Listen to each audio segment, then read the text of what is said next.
Olá pessoal, meu nome é Gabriel e esta é a Hora do Corvo, seu canal sobre Ravenloft, RPG, Dungeons and Dragons e horror. Hoje vamos explorar a história do domínio de Envidia, um passado sangrento marcado por tragédias e pela brutalidade e crueldade de seus governantes. Preparados? Então sigam conosco pelas ruas lotadas da capital Carina, em pleno festival anual da colheita. Em meio à multidão mascarada e às festividades, buscamos por uma fonte de informação sobre o turbulento histórico desse reino. Após algumas infrutíferas tentativas, recebemos uma indicação para procurar o perigoso Bando da Cicatriz, um grupo criminoso liderado por Tabor Cicatriz, um Darkling, um Vistani renegado por seu povo, que comanda este grupo das sombras. Este negociante de serviços escusos aceita nos repassar segredos do passado sombrio deste reino por um preço exorbitante. Desesperados por pistas que nos ajudem a livrar de nossa condição de licantropia, só nos resta ceder às suas exigências.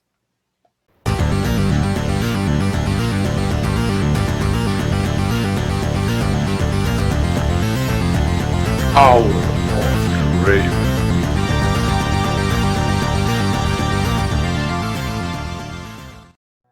A história de Envidia é marcada por um passado violento, repleto de tragédias, disputas e brutalidades, geralmente cometidas por seus passionais governantes. Embora registros sobre seu passado distante sejam pouco confiáveis, descobrimos que desde o passado remoto, Envidia já era dividida por conflitos. Seu território era dividido por pequenos duques e chefes locais, que disputavam constantemente pelo domínio dessas terras. Essa situação mudou com a chegada de Tehoran, o Impiedoso. Este nobre tentou pacificar as terras e convenceu seus pares de que Envidia se beneficiaria de um governo unificado. Ele convidou todos os nobres e senhores de terra de Envidia para um conselho em seu castelo, onde eles elegeriam um rei para governar essas terras.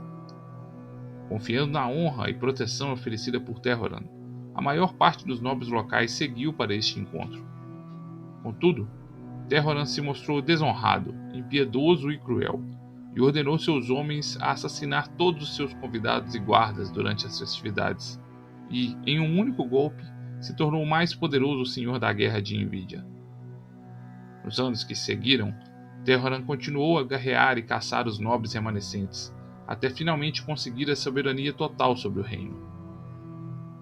Assim começou a sangrenta dinastia de Tehoran, mas seus crimes deixaram marcas e traumas no reino, e os Envidianos jamais esquecem um ressentimento. Os eventos que tragaram Envidia para a Terra das Brumas ocorreram muitos anos depois, por volta do ano de 603 do calendário baroviano. Um descendente direto de Tehoran, Bacolis, iniciou uma era de terror em seu governo. Conhecido pela alcunha de Rei Traidor, ele suprimiu com brutalidade qualquer dissidência. Seu tirânico governo impôs taxas pesadas sobre seus súditos e considerava seus camponeses como uma fonte de trabalho forçado. Ele sequestrava camponeses para arar seus campos e trabalhar nas construções de seus fortes. E sequestrava também belas damas para lhe fazer companhia em seu leito. Em uma de suas viagens de caça próxima à vila de Grulan, ele encontrou a bela camponesa Marta e ordenou seus soldados que sequestrassem a garota. Quando os soldados foram cumprir sua ordem, Carlos, o namorado de Marta, e seu pai resistiram aos soldados. Bacolis então ordenou que a vila fosse destruída por sua insolência e seus moradores crucificados. O pai de Marta se sacrificou para permitir que Carlos escapasse, e o jovem fugiu para as matas. Após ver seus familiares serem massacrados, Carlos iniciou uma vida de banditismo, liderando homens para resistir e guerrilhar contra as forças de Bacolis. Guiado pelo ódio, Carlos agiu de forma precipitada, e o sagaz Bacolis derrotou e capturou o rebelde. Marta e Carlos foram reunidos de novo nas masmorras do castelo Lupet, até que Bacolis decidiu demonstrar o que faz com aqueles que desafiam sua autoridade. Ele mantinha um poço repleto de lobos famintos.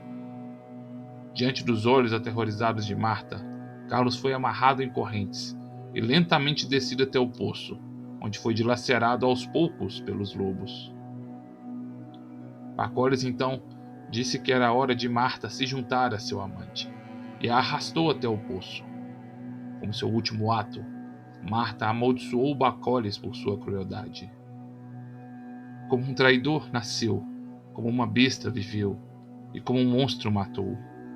Que todos saibam que você é tão bestial por fora quanto é por dentro, e que suas presas imundas nunca estejam livres do sangue de seus entes queridos. Bacoles gargalhou da pobre mulher enquanto ela era devorada pelos lobos. Aquela noite, contudo, uma estranha névoa desceu sobre o reino, e Invídia foi levada para a Terra das Brumas, com Bacoles como seu Lorde Sombrio. Bacoles se deitou naquela noite com uma forte dor de cabeça, mas amanheceu banhado de sangue.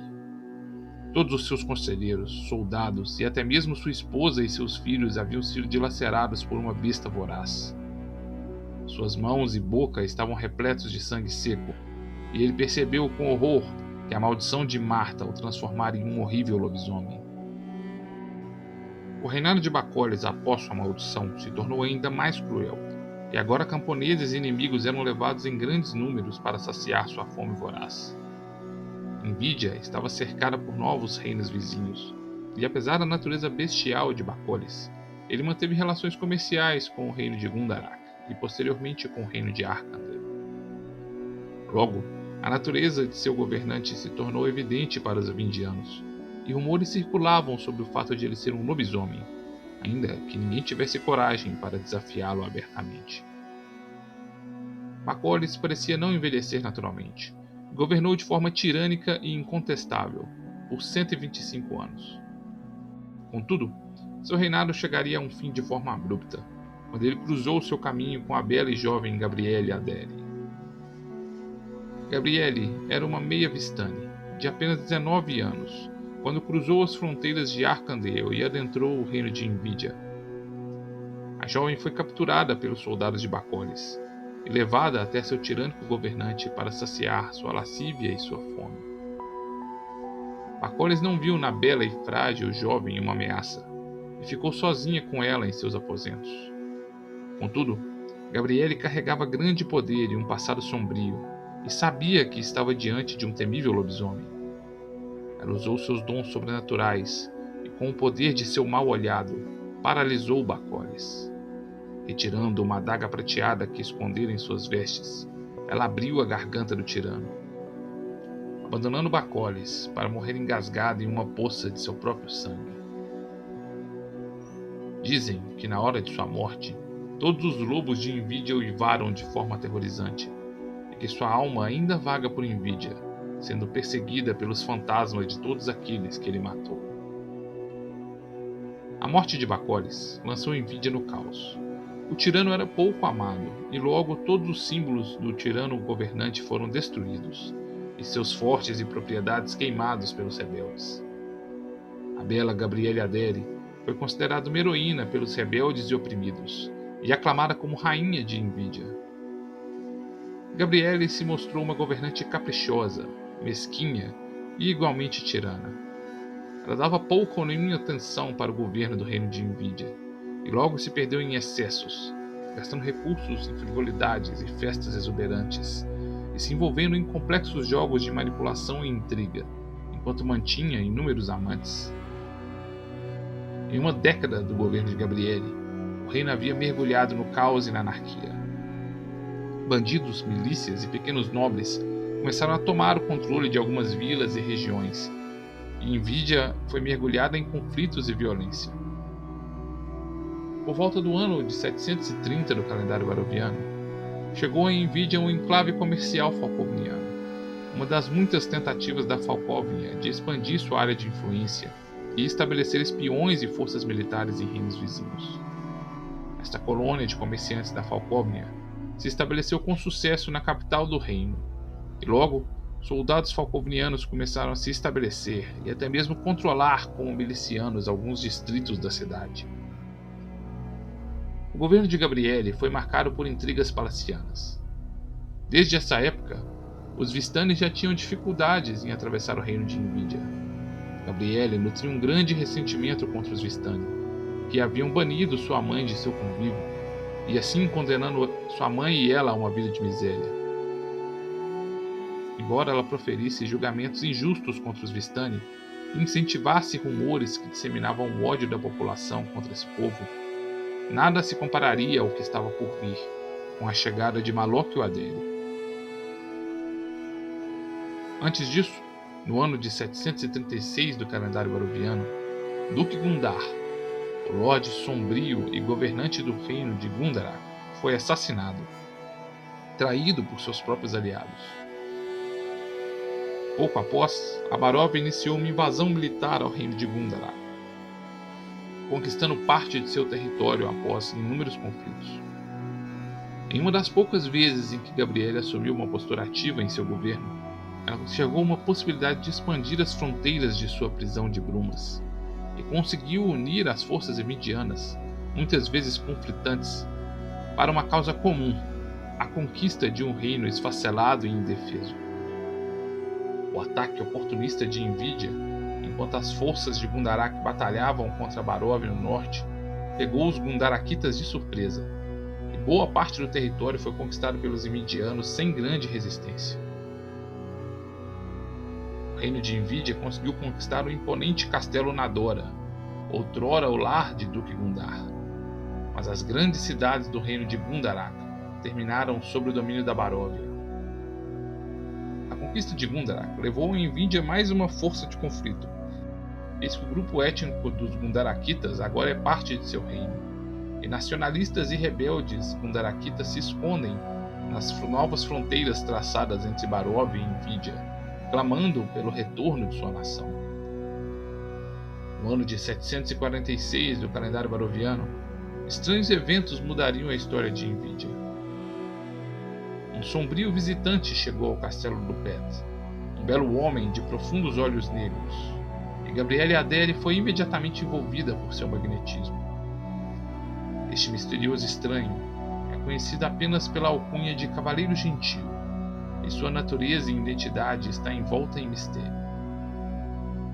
Após uma tórrida noite com Gabriele Adere, este estranho desapareceu de forma tão misteriosa quanto chegara, e Gabriele logo se descobriu grávida. A gestação de Malóquio transcorreu de forma acelerada, e em poucos meses Gabriele entrou em um excruciante trabalho de parto, que durou 3 dias. Quando a criança finalmente nasceu, ela era normal em todos os aspectos, a não ser por um 6º dedo que tinha em cada uma de suas mãos. Gabriele batizou a criança de Malóquio Adere, em razão do olhar sobrenatural do Cavaleiro Gentil que a enfeitiçara naquela noite. O bebê, em poucos dias, começou a andar e falar, e com apenas semanas, estava com a estatura de uma criança mais velha.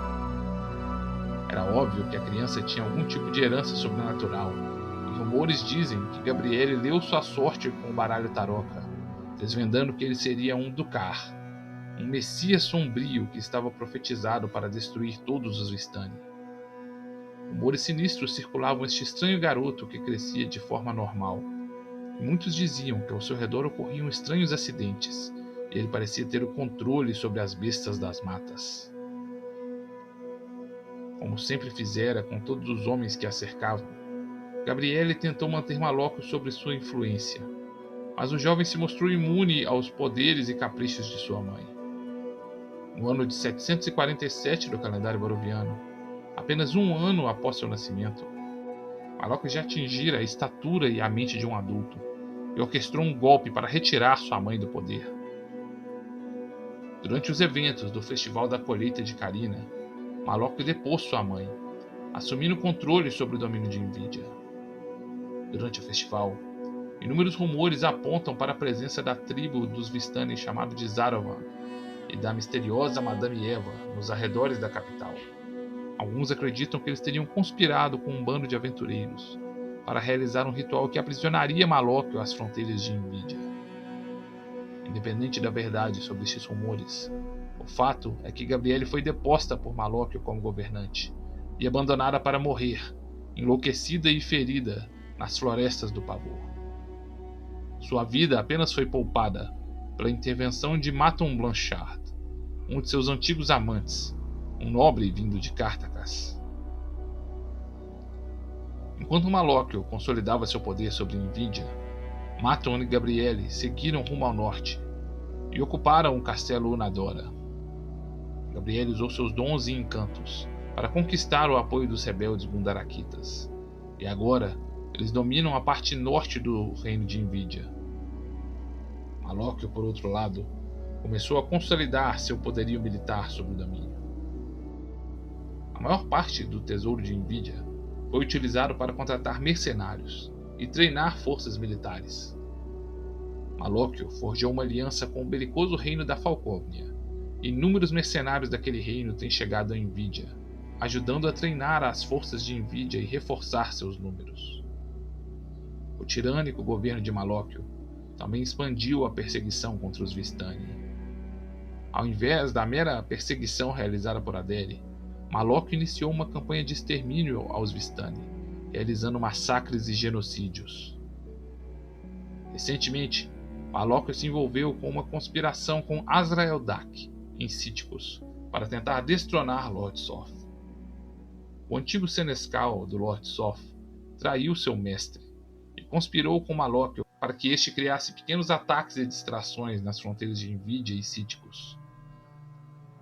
Malóquio começou a exigir de Lord Soth a entrega de um grupo de Vistanes conhecido como Andarilhos, que viviam sob sua proteção em Cíticos. E ante a recusa do Cavaleiro Negro, a tensão entre os dois domínios escalonou de pequenos conflitos para uma invasão militar das forças de Envidia. Os exércitos de Envidia marcharam contra o Forte Nedragard. Tudo não passava de uma distração, enquanto Azrael realizava um ritual macabro que o colocaria como novo Lorde Sombrio de Cíticos. O ritual profano de Azrael teve efeitos inesperados, e uma imensa esfera de escuridão se ergueu sobre o Forte Nedragard, despencando sobre os exércitos que batalhavam ao seu redor, queimando as forças de Lord Soth e de Malóquio em chamas negras. Malóquio ficou furioso com a destruição de importantes destacamentos militares, e apesar do súbito desaparecimento de Lord Soth, sua frágil aliança com Azrael foi rompida. Malóquio agora se concentra em treinar novas tropas e finalmente estabelecer seu domínio absoluto sobre Envidia. Enquanto isso, Gabriele se mantém refugiada no castelo Nadora, onde mantém sua influência sobre os rebeldes Gundarakitas e sobre seu antigo amante, Maton Blanchard. Recuperada de suas provações, ela segue com seus jogos de intriga e manipulação. Mas recentemente, no ano 752 do calendário baroviano, ela engravidou e deu à luz a Lucita Adele. A identidade do verdadeiro pai de sua filha ainda é motivo de rumores, sussurros e intrigas. Nossa pesquisa sobre o passado sombrio de Envidia revela horrores de seu violento passado, mas pouco ajuda com nossa terrível maldição da licantropia. Percebendo nossa frustração, Tabor Cicatriz nos indica para uma outra fonte de informações, que pode revelar segredos ainda mais sombrios sobre este reino amaldiçoado, e talvez a resposta para nossa busca. Apesar de nossas suspeitas, acabamos cedendo à nossa curiosidade e desespero, e cedemos o que nos restam de recursos e posses para adquirir mais uma de suas informações. Tabor nos relata sobre um esconderijo na região de armazéns da cidade, onde outrora viveu o perigoso assassino da meia-noite, um misterioso assassino noturno que perseguia e assassinava as vítimas em Envidia, e que conhecia como pouco os segredos sombrios do reino. Inscreva-se neste canal, ative as notificações e junte-se a nós, enquanto vamos explorar o vazio distrito de armazéns em busca do refúgio do assassino da meia-noite e dos sinistros segredos de Envidia.